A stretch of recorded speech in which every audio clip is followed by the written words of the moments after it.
Asi tiri muno muGlenville South atauya kuzotsikira muyuthi wedu ari muno ari kumira semember of parliament paelection ekuitwa kuno musi wa12.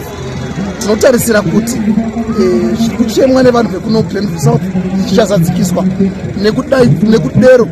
Tinotarisira kuti iyo dzidzi wacho zvake kana akasarudzwa nevanhu ngaadzoke kuvanhu.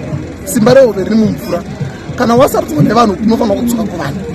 Teerera zvinodiwa nevanhu wopindura nekuita basa.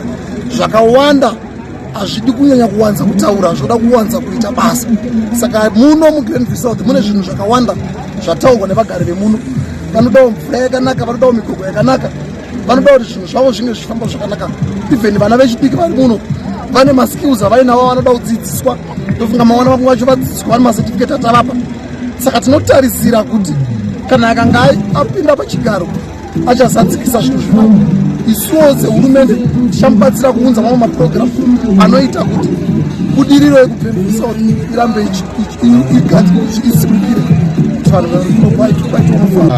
Isusu semayuthi city rino reGlenville South riri kubiririrwa nemuyuthi nove comrade Peter Omera. Tikutarisira kuti vachasimudza empowerment kumayuthi.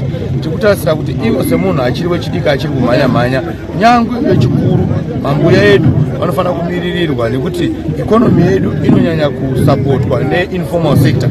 Saka tinotarisira kuti misika inofana kuvakwa word by word kuti vechikuru vawane kuzvishandira nekuti president vari kuridza nyaya yedevolution.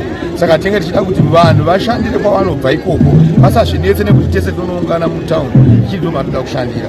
Muno tine magraduates vakaenda kumayunivhesiti, tine vaartists vanogona mibato yemaoko, tine vana vanoita mabasa akasiyana siyana, asi maopportunities ari kuita mashoma. Chikonzero nei? Hatina representation muparliament. Tauya pano kuzokumbira vhoti, takatsigirwa nemukuru wevechidiki anoona nezvekubatwa kwemaoko ese evechidiki muZimbabwe.